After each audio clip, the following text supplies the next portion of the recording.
to lead through the dismantling. Mom and dad have been married 40, 50 years, but they don't spend quality time What together. this time and space is for us to build. Welcome to Leadership Live, Season 5. For my son's 27th birthday, one of the things I did was send him 27 words of wisdom and love. And one of the things that I remember sending him was that listening is a bigger part of communication than talking. And communication is a soft skill. It's something that every leader should have. They should be able to communicate. But I think that it's important that we all remember as leaders that listening is the bigger part of communication. It's not about what you say. It's about what you hear and how you process that. And what you hear should affect what you say. It should affect how you act, because your actions are also a part of communication. I used to tell my students, and I tell even my family this now. I am Missouri, honey. Show me. Show me. Show me. I hear you, but if I don't see you do it, you're communicating to me something different.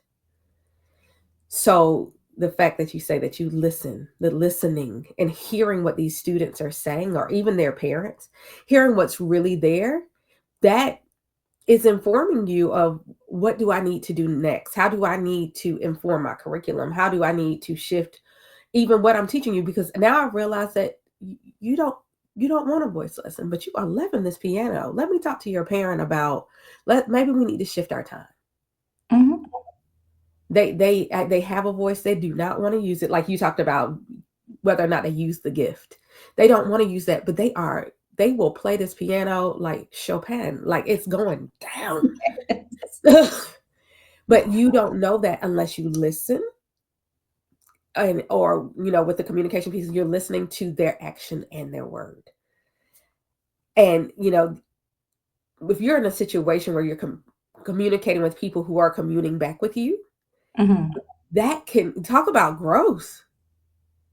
That may not just grow you, it may shift your whole trajectory. Oh, absolutely. It's the self-awareness that comes through this process. Even to listen requires discipline. And it's, listening is not an easy skill. It's just not. We can all hear possibly. But the listening part, in interpreting what you heard, and analyzing what you heard, understanding what you heard, that's a different level of something.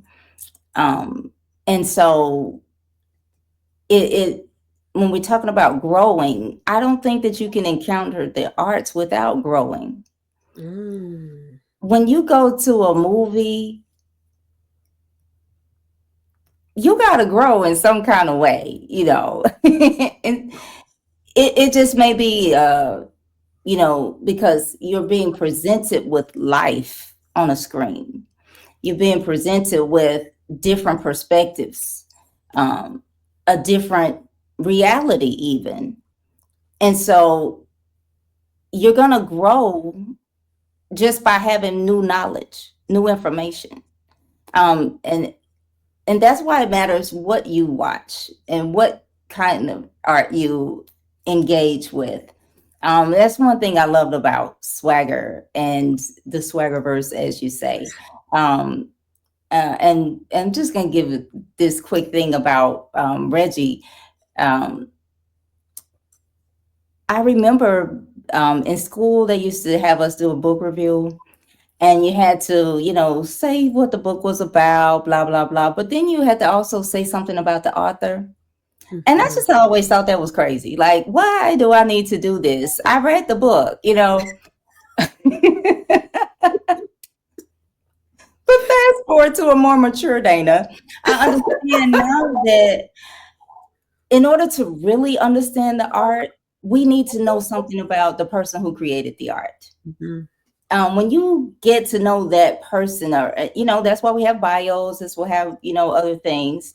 But thankfully, because the Swaggerverse and this kid I have, I was able to meet the person that created, and it's like you get the story more because, oh, this person really believes in Black people. you know, this person believes in young people and what they can achieve. And somebody who believes that is going to create art that makes other people believe that makes other people see that.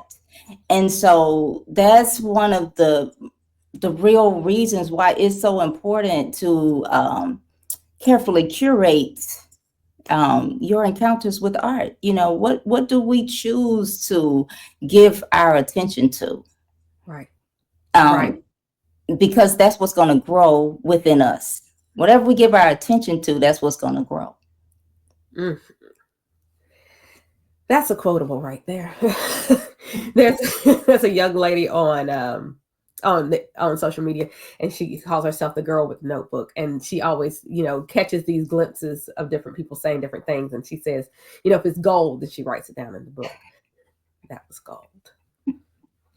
That was gold. But and so I think about shows like Swagger, but also a movie that in 3 weekends has took the world by storm, and it's Sinners. And choosing the art that you engage with, and that's going to change you and change how you engage with people. But both of these pieces in particular, I think about something that Reggie has said. He pulls them in with the entertainment and then smacks them with the truth. I think that Swagger did it, and I think Sinners has done it. And it's pulling these people in. Sinners is a vampire movie, and people were going there for the vampire of it all, but they did not know layers that they were getting ready to encounter. And I think this goes to our other point, is using or leading with the arts for resistance. I think that anytime you are smacking people with the truth that they may or may not want to hear, that they may or may not have ever experienced, it's an act of resistance against the status quo or the control factor. And sometimes you need that resistance to make positive change. So thinking about any arts that is layered, Swagger is layered, honey. Oh, yes. It's so much, which is why, studying it as a curriculum, even, I had to watch it first, because I'm gonna watch anything that I can preview to protect my child's eye and ear gate before she watches it. But then also to watch it to create, and then to watch it with her after the creation, and then to talk about it. And honey, the rewatch after the rewatch, the things that I discovered in every new time I watched it. Wow. I have seen 9,004,062 different accounts from Sinners. Like after the first weekend, and then it was the second weekend and the third weekend. Like, I don't know if or when they'll ever stop, because every time these people are going back to see it again and again and again, they find something else. I don't know a stronger way to create an act of resistance than the arts. Mm-hmm. In your experience, as you are teaching and educating, or even serving as an artist yourself, how have you leaned into this idea of leading with the arts for resistance? Oh man, I tell you, the arts for resistance. Earlier you talked about church being, a place where you get, just engulfed with the arts. And I grew up in a church that was created by enslaved people. Yeah, it's known as the Freedom Church, the African Methodist Episcopal Zion Church. Yep. I'm saying this because this is the church of Harriet Tubman, the church of Frederick Douglass, and people like that. So growing up in that, it's like resistance is life to me. It's not something that is extra or something I get off the shelf. It's always been there.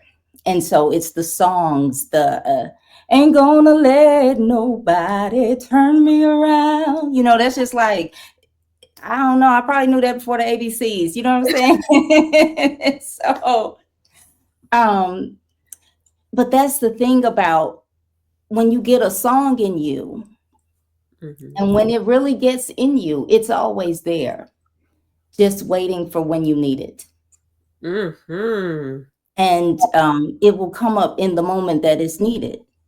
And you don't really have to work to get it. You just have to get it in you the first time. And so that's the resistance. The resistance is actually teaching people the art. Mm-hmm. Hello, I am Dr. Renita L. Webb. Who is ready to not only be poured into, but to also pour out today? Doing our best, our very best, to be on time. Hello, somebody can say on time. You had a moment where you had something that was given to you that you thought was your gift, and you found out it was for everybody. And I remember Sister Vanessa went with her friends to Baltimore to see the wretch. At that time, I didn't know what the wretch was. I didn't know what wretch meant, but I knew she shouldn't have been there. To learn how to have those feelings and to crank up those emotions within you to say, oh, that really wasn't right. I think better in my car than I do in my shower, but now please know. The only thing better in my car would just be in the car. Unless my jam comes on, then I don't care who's in the car. We're going to take a lot of freedom.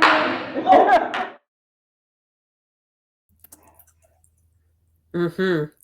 So one, we have another connecting point because I also grew up AME Zion. Stop!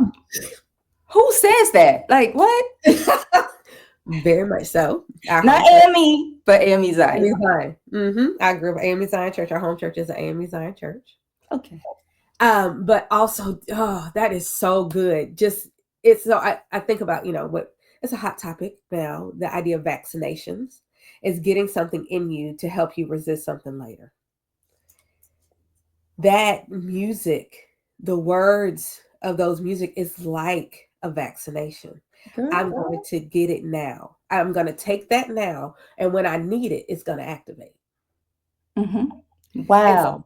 Yeah. Oh, look, you did that. You brought that up in my spirit. But the idea of getting these things early, like indoctrinating your child, and I know that just sounded real bad to some people, but you are indoctrinating your children or your people with the things that you expose them to at an early age, and getting these words into their children. Like even a simple song like "I have decided to follow Jesus," no turning back, no turning back. I remember. I may have learned that song before the ABC. But just this belief in the things that I was taught and these things that have come up. Like I've been preaching sermons at some point in time, and a song from my 2-year-old children's choir will come up.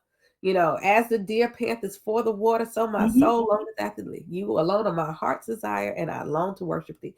That it comes up because I needed it now. Right. I needed it now. So to get that in you early. And I remember, and I saw this movie at way too early of an age.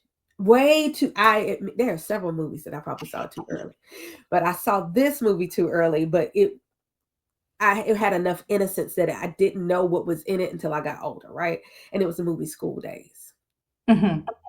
And I remember a scene, and my daughter has recently discovered it, and she is hyped. She wants to do this at dance. She's like, this is the best scene ever. And it's when they're in Riri's hair shop, and it's the song Good and Bad Hair. And I think about arts being a form of resistance. It was calling us out about this idea, and it's not just that scene, but this scene is very poignant about the idea of good and bad hair and what makes good and bad hair. And it's the wannabes versus the jigaboos. And I know that it's the Spike Lee went with it. Y'all don't get on me. Spike Lee did. Yeah, it's Spike did it. But I remember that scene and hearing the words as a kid. And how much so many other things flew over my head, but that scene did not. Because I was a girl who had very thick and nappy hair at one point in time. And then I got a relaxer. And this going from, I don't know that it was as deep to me then as it did as I got older. As you know, at one point in time, I decided to go natural, which means I decided to stop getting relaxers. Um, and seeing the versatility of my hair and what it can and will do if I, she can do everything because she is magical. Right. Hello. And even, hair being an art but it's also an act of resistance. But I remember that song, man, it shifted me. And even then, even though I was still having relaxers, I was going to let my hair be whatever hair art form it wanted to be. Mm-hmm. Not because I had good hair, according to the song, but I did have good hair and I didn't even know how magical my hair was then because I had a relaxer. I didn't know what it could do once it was in its natural state, but I knew that it already could do a lot of stuff and it disturbed people. Mm-hmm.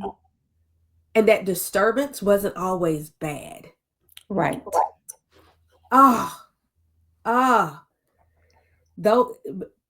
Getting that stuff in you early. And that's the thing, when you said the disturbance isn't always bad. As an artist, you just got to get comfortable with making people uncomfortable, because that has nothing to do with you. And that's something I had to learn, and probably still learning it. But when you show up a certain way and you don't even know what way it is because you're just you, that could cause some people some problems. And you don't know why everybody's acting strange now. But it's, again, has nothing to do with you. It's, the art in you is powerful. And what you have to say is powerful. And sometimes you don't even have to speak, you just have to show up. And so that is one thing that why I can't just do music lessons. Right. I can't, because artists need more than that. We need not just the skill, but we need to know how to handle the skill and how to cope with what the skill does to us. Ma'am. So all of this is part of resistance. And so for my personal act of resistance, one of the many, is I am here to help artists live longer. Because we're losing too many of our deepest thinkers, deepest artists, most profound people at the young ages, because sometimes the way our minds are working with all the things that artists deal with, it can be too much. So we have to know what to do with these feelings. Right. And how much weight to put on these feelings, because sometimes in order to create great art, we've got to feel what the people feel. Right. And we got to remember that we the people. We're artists are not these magical beings that are not humans. We the people too. Right. So you crying, I'm crying, like I know what that feels like. But it's like, you remember what's the movie, Bruce Almighty? Mm-hmm. And he can hear it's like he can hear all the prayers at the same time. And artists can feel, in order to create this good art, we've got to be able to feel what the different characters are feeling all at the same time. That's how you write it. That's how you play it. And then you got to separate that from which one of these is me, and all these things. And it can get confusing. And so we need that to be part of our training, part of our learning, what to do with how to decompress, where to put these things and make them our tools so that we don't become a tool of it. Make them our tool so we don't become a tool of it. Oh, look. So much. Yeesh. Just It takes an extreme level of discipline to do that. Oh, yes. You brought up discipline earlier, and it takes discipline to be able and willing to go in and out of that. And I don't think we give artists enough credit about their strength. I'm going to walk into this and I know it's heavy. It's heavy for, like you talked about, being empathetic to every character in the moment. You have to understand what they're feeling, how they're feeling it, and then how you play into that. And so whether it's in real life or in a play or drama or television show or movie, it's understanding all the characters around you. Empathy is a soft skill. It's something that a lot of leaders lack because they never flex that muscle. You want to, your muscles to be strong. You want to be able to use it, but if you don't ever exercise it, you're not going to be efficient with it, or it's not going to be everything it could be. And sometimes we forget there are other characters involved. There are characters inside our homes, our organizations, the things that we're connected to, our businesses. But then there are these characters that are all over the place. I think that sometimes when people with high levels of power and leadership, they forget that it's not just their people. That's not just who you're needing to affect. That's not who you need to care about. You are a character in the larger play of it all. And what your character does is going to affect people that you can see, touch, smell, that may be in your circle, but it's going to have a rippling effect. Like I talked about at the beginning, every single one of us is needed. Every single one of us makes an impact, whether we see it or not. And eventually we won't see it. I don't know about you, but I love people. People are some of my favorite folks. But sometimes people get on my very last nerve. And that's why the reminder that people be peopling is available for you in t-shirts, hoodies, sweatshirts. Go to www.drrenitaweb.com.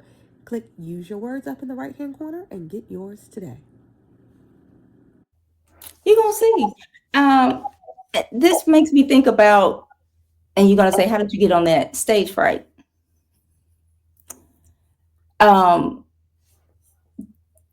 This is how I see stage fright.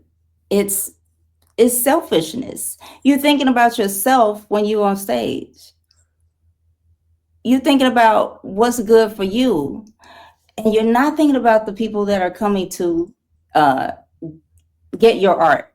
You're not thinking about the people that's coming to listen, to view.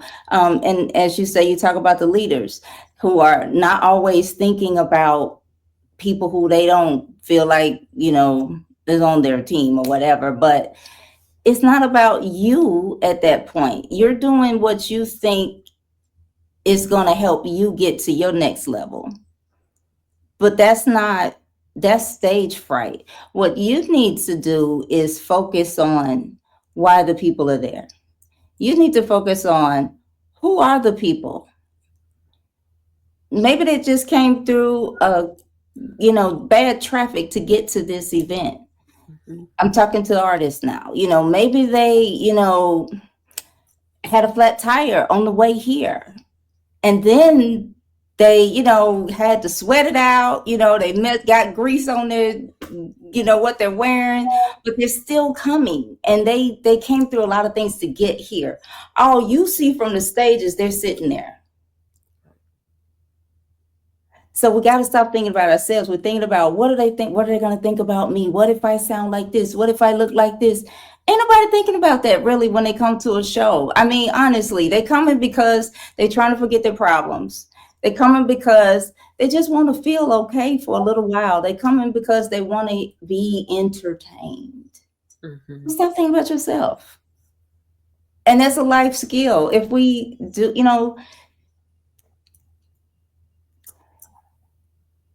I have to slow myself down sometimes. So self-care is absolutely critical. You got to start with that, right? Because if you don't take care of yourself, you're no good to anyone else. Self-care is not the same thing as self-centeredness. That's not the same thing. When you're caring for yourself, you're actually caring for other people, the other people around you, because you're protecting them from the uncared self of you. You don't want to meet the uncared me because she is not You know what nice. I'm saying? So, but all of these things, art, it just is so much about our humanity. Mm-hmm. Art is, and I think maybe that's why sometimes people take it for granted. Mm-hmm. But art is the essence of who we are. Like, we are created beings. Mm-hmm. We are art. And it's like, you can't handle this. Like, handle me, you can't manipulate it. You can't control it. You just got to live it. Mm-hmm. Oh, we are art. We are created beings. Because we are created, we are ourselves art. So, how could the arts ever not be one of the most important things in life? It is us. It's quintessentially who we are. We were molded, we were created. So, of course, the arts should be an integral part in our growth. Of course, the arts should be an integral part of making change, positive or negative for that matter, but just making change. And so, if you're not going to be creative with it, if you're not going to be artistic about it, how do you expect it to work, be effective, and to connect to people? Like, I remember seeing you do a presentation about the use. It was Black History, and it was looking at, well, it may not even been Black History Month, but I do remember it was the effect of Black arts and music in the world, and thinking about how everything is touched by Black artists and Black art, and how it shows up in so many different ways, like marketing. The sheer fact that there are marketing campaigns, it takes an artist, a creative, to do that. And the idea, like you brought up being a creative earlier, I think that people don't understand that it's creatives that make the world go round. Come on now. It is creatives that make the world go round. People who are able to take their giftings and desire to use them, that really, those are the change makers, because they're helping create thought, create entertainment, create feeling, create emotion, create sparks for new ideas. They are creatives, make the world go round. Creatives create spaces and places for you to have growth, for you to create connections. I think about any producer who produces an event. A producer is a creative. A producer is an artist.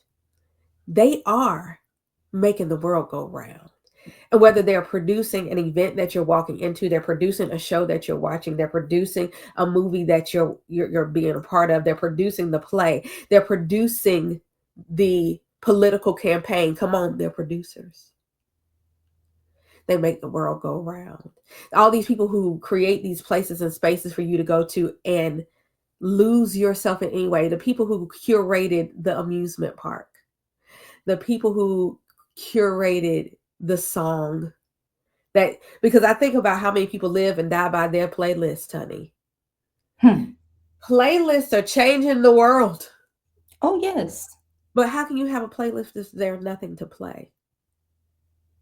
And if you created the playlist yourself, clap yourself up. You're a creator. Mm-hmm. You're creative. And I think that if we leaned more into our artistic selves and realizing how much and where and how many different places art is, then we would fund the arts. We would give endowments and give grants and scholarships for more people to be able to do the arts. If we really want this world to be a better place. I mean, there's a whole song, heal the world, make it a better place. And then we are the world.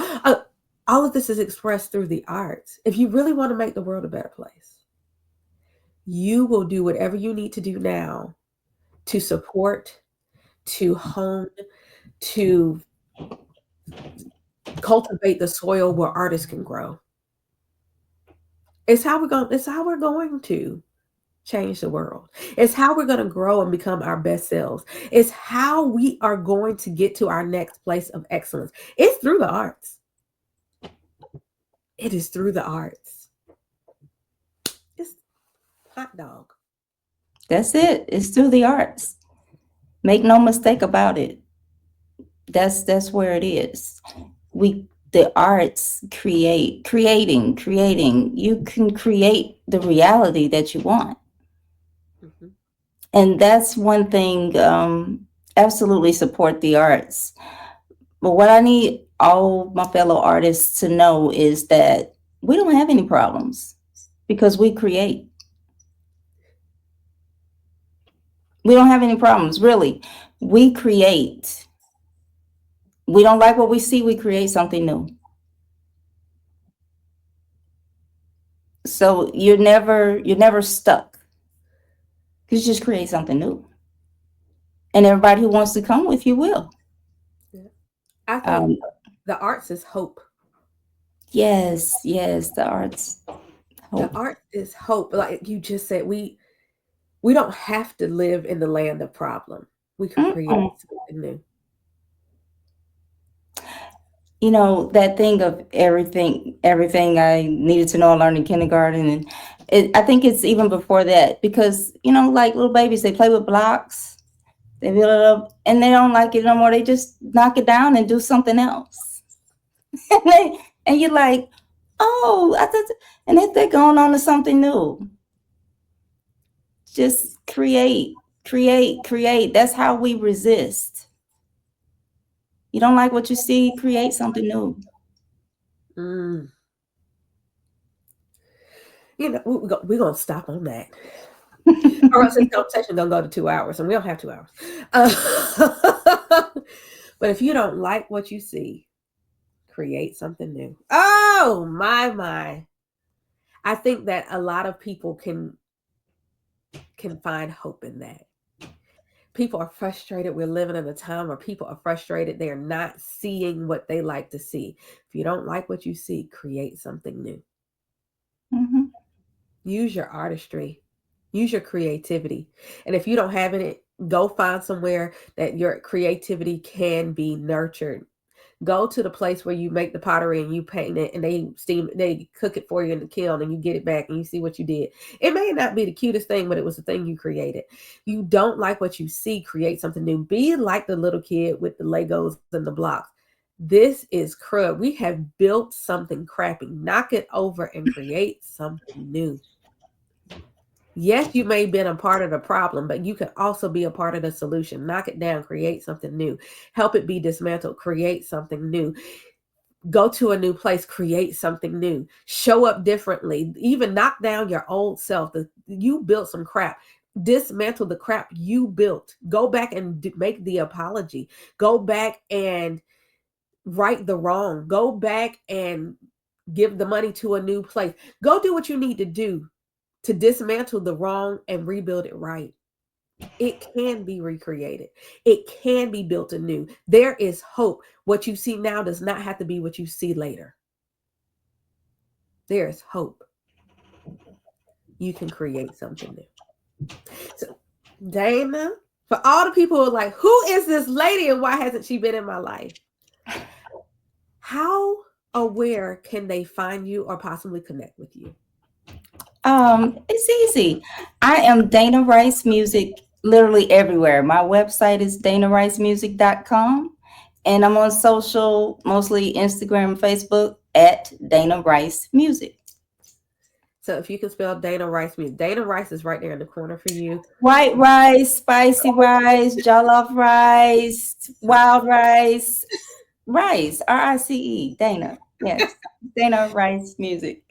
Dana Rice Music. Dana, thank you so much. Thank you so Thank much for your you. time, your love, your light, your energy. Thank you so much for being with me today. I appreciate you. Oh, I appreciate you. Everybody out there, we'll be back with another friend next time. But know that I love you. Keep your leadership all the way live, and I will see you next week. Bye.